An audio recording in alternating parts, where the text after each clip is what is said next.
अमृतनानी के तीसरे श्लोक पर आते हैं। जल बिंदु निपोतन क्रमशः पूर्यते घटा स हेतु सर्व विद्यानां धर्मस्य च धनस्य च। जल बिंदु निपोतन क्रमशः पूर्यते घटा। जल बिंदु निपोतन क्रमशः पूर्यते घटा स हेतु सर्व विद्यानां धर्मस्य च धनस्य च। यानी जिस प्रकार जल बिंदु निपोतन यानी जल बिंदु का चूना गिरना, जिस प्रकार एक एक बूंद के गिरने से क्रमशः पूर्यते मतलब पूर्ण होना, घट मतलब घड़ा, जिस प्रकार जल के एक एक बूंद गिरने से घटा पूर्ण हो जाता है, घट यानी जिस प्रकार जल के एक एक बूंद गिरने से घड़ा भर जाता है, उसी प्रकार सह हेतु सर्व विद्यानां धर्मस्य च धनस्य च। उसी प्रकार सह हेतु कारण है, हेतु मतलब कारण, सह मतलब वह, जो कारण है, सर्व विद्यानां जो विद्या है वो सभी प्रकार के, धर्मस्य च धनस्य च धर्म का और धन का कारण है। यानी जिसको विद्या की प्राप्ति हो गई वह सभी प्रकार के धर्मों की प्राप्ति कर लेगा और धन की भी प्राप्ति कर लेगा। अगला श्लोक है हमारा, काव्य शास्त्र विनोदेन कालो गच्छति धीमताम्। काव्य शास्त्र विनोदेन कालो गच्छति धीमताम् व्यसनेन च मूर्खाणां निद्रया कलहेन वा। व्यसनेन च मूर्खाणां निद्रया कलहेन वा। यानी जो गुणी व्यक्ति होते हैं, जो अच्छे व्यक्ति होते हैं, उनका समय कैसे व्यतीत होता है? काव्य और शास्त्र का अध्ययन करने में। काव्य शास्त्र विनोदेन कालो गच्छति धीमताम्। वह काल और समय के परिप्रेक्ष्य में काव्य और शास्त्र का विनोद अध्ययन करके विनोद यानी आनंद की प्राप्ति करते हैं।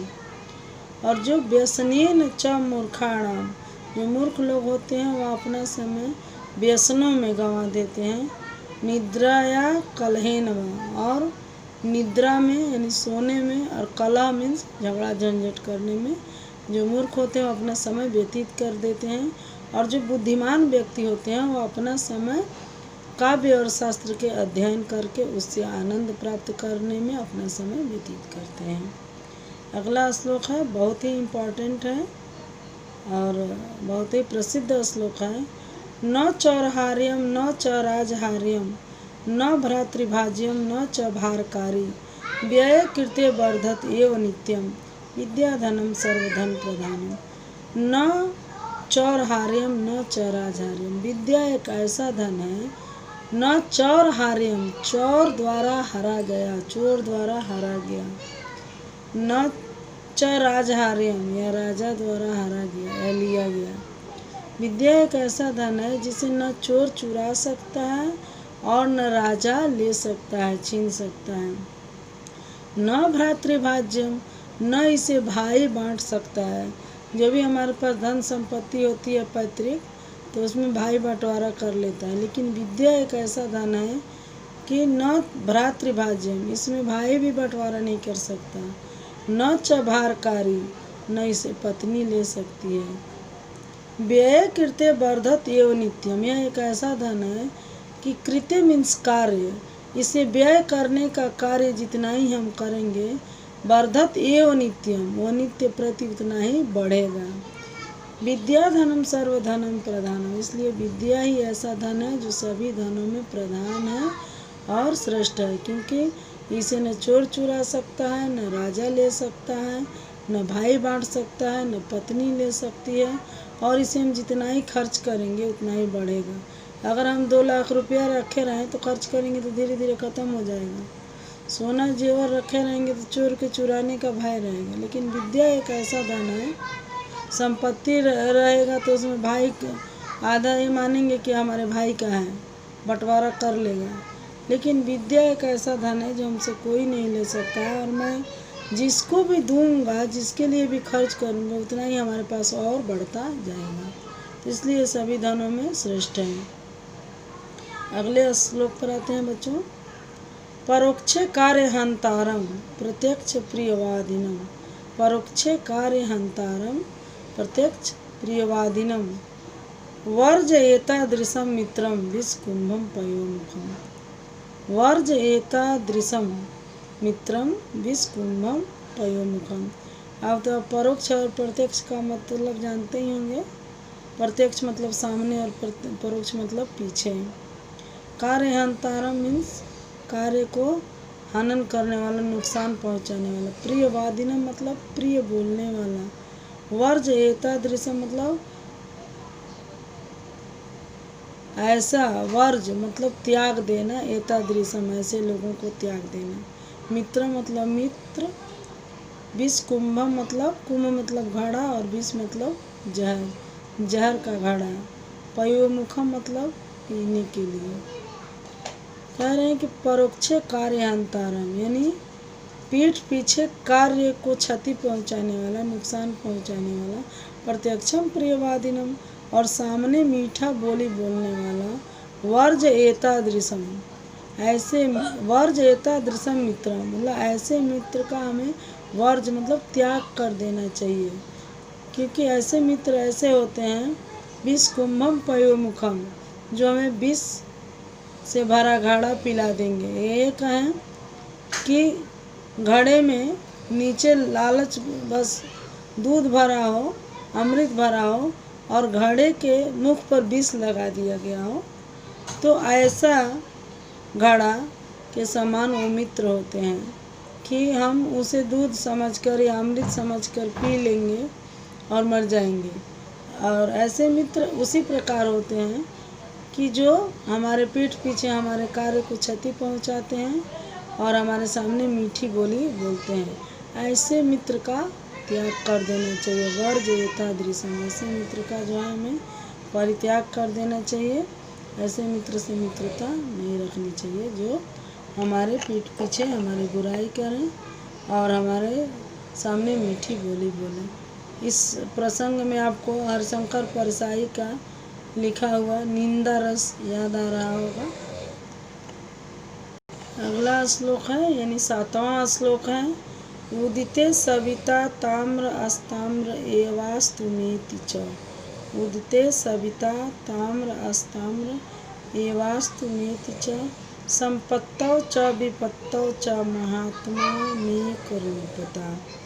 संपत्तौ च विपत्तौ च महात्मा मेकरूपता यानी उदिते सविता, सविता मतलब सूर्यदेव, उदिते मतलब उदित होते समय।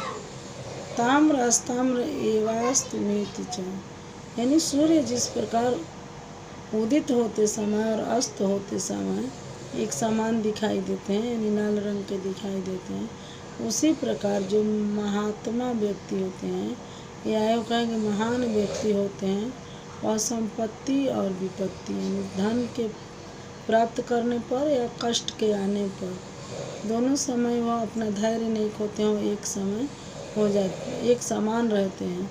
जैसे कि हम देखे होंगे कि कुछ लोग होते हैं कि थोड़ा सा धन हुआ तो उनके पग डगमगाने लगते हैं, लगता है कि अब जमीन पे पाँव नहीं है, या थोड़ा सा विकास क्या कर लिए मानवता ही भूल जाते हैं।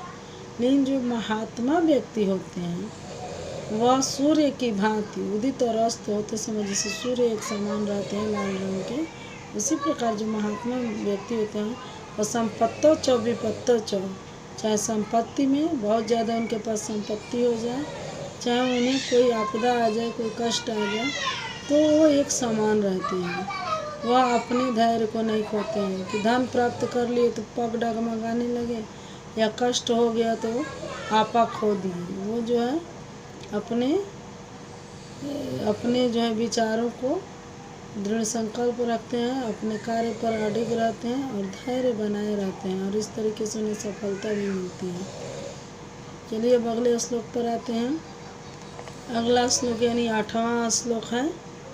विद्या विवादाय धनम मादाय शक्ति है परेशान परिपीडनाय। खलस्य साधो विपरीतुमेत ज्ञानाय दानाय च रक्षणाय। विद्या विवादाय धनम मादाय शक्ति परेशान परिपीडनाय यानी ऐसे लोग जो दुर्जन प्रवृत्ति के होते हैं, दुष्ट प्रवृत्ति के होते हैं, उनके लिए विद्या सिर्फ विवाद के लिए होता है। धनम मादाय, धन जो है मद यानी घमंड के लिए होता है। शक्ति ही परेशान परिपीड़ना है, और शक्ति जो होती है वो दूसरे को परेशान करने के लिए, परिपीड़ना यानी दूसरे को पीड़ा पहुंचाने के लिए होती है। इसके विपरीत जो साधु लोग होते हैं वो क्या करते हैं? खलुष्य साधो विपरीत मीत, जो साधु होते हैं वो खलुष्य खल व्यक्ति के विपरीत होते हैं, और उनका जो है किस लिए उनका जीवन होता है? ज्ञानाय ज्ञान देने के लिए, दानाय दान देने के लिए, च रक्षणाय लोगों की रक्षा करने के लिए होता है। यानी जो साधु लोग होते हैं, जो अच्छे लोग होते हैं, वह मूर्ख खल व्यक्ति के विपरीत विचार वाले होते हैं। अगले श्लोक पर आते हैं। अगला श्लोक यानी 9वां श्लोक है। सहसा विदधीत न क्रियाम विवेकः परमा पदा पदम। सहसा विदधीत न क्रियाम विवेकः परमा पदाम पदम वृणुते वृणुते ही विमृश्यकारिणीं गुणलुब्धा स्वयमेव संपदा, स्वयमेव संपदा। सहसा विदधीत यानी बिना विचारे गए कार्य, क्रियाम विवेक यानी अचानक से बिना विचार किए किए गए कार्य, परमा पदा पदम परम आपत्तियों का कारण होता है। ऐसा कोई भी कार्य कि अचानक से बिना विचार किए उसको बिना विवेक पूर्वक कर लिया तो वह परम आपत्तियों का कारण होता है।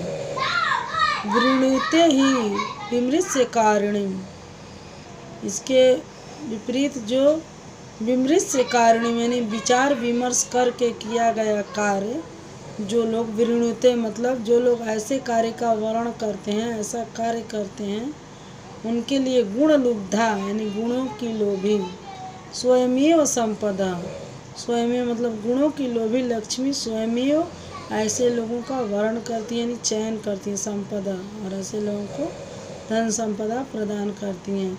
जो लोग विचार विमर्श करके अपने कार्य को करते हैं, ऐसे लोगों को वृणुते ही यानी विचार विमर्श करके जो लोग किसी कार्य का वर्णन करते हैं, चुनाव करते हैं और कार्य को करते हैं, ऐसे लोगों के कार्य से प्रसन्न होकर जो गुणों की लोभी लक्ष्मी है स्वयमेव उनका संपदा उनको संपत्ति देती हैं, या उनका ये कहें कि उनको वो पसंद करती हैं, वे व्यक्ति उनको अच्छे लगते हैं।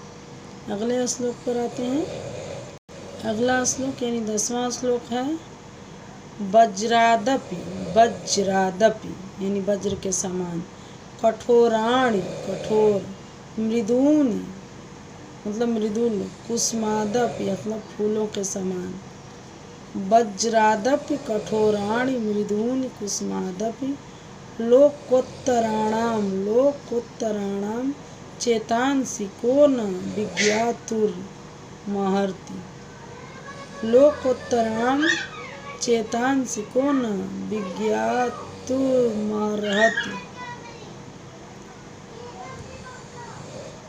वज्रादपि यानी जो असाधारण पुरुष होते हैं, लोकोत्तराण जो लोक उत्तर होते हैं, लोकोत्तर होते हैं, उनके वज्र से भी कठोर या फूलों से भी हृदय, फूलों से भी कोमल हृदय को कौन जान सकता है।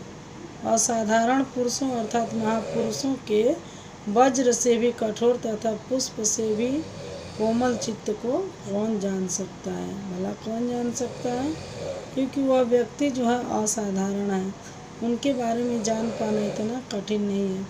वज्रादपि कठोराणि वज्र से भी कठोर, या मृदुल कुसुमादपि फूलों से भी कोमल हृदय को, लोकोत्तराण चेतांसि को न विज्ञातुर्महत् यानी उनके ऐसे लोकोत्तर पुरुष को भला कौन जान सकता है। लोकोत्तर पुरुष को जानना इतना आसान नहीं है। बच्चों आज के वीडियो में बस इतना ही। वीडियो लंबा हो जाएगा, नेक्स्ट 2 श्लोक में अगले वीडियो में आपको भेजूंगी। क्योंकि वीडियो लंबा हो जाने से वीडियो को भेजने में कठिनाई होगी और वीडियो लोड होने में भी कठिनाई होती है। दूसरी बात है कि बहुत लंबा हो जाने से आप लोगों को पढ़ने के लिए उबाऊ हो जाएगा। बच्चों जो भी है ध्यान से समझिएगा, नहीं समझ में आए तो हमें अवश्य बताएं। धन्यवाद बच्चों।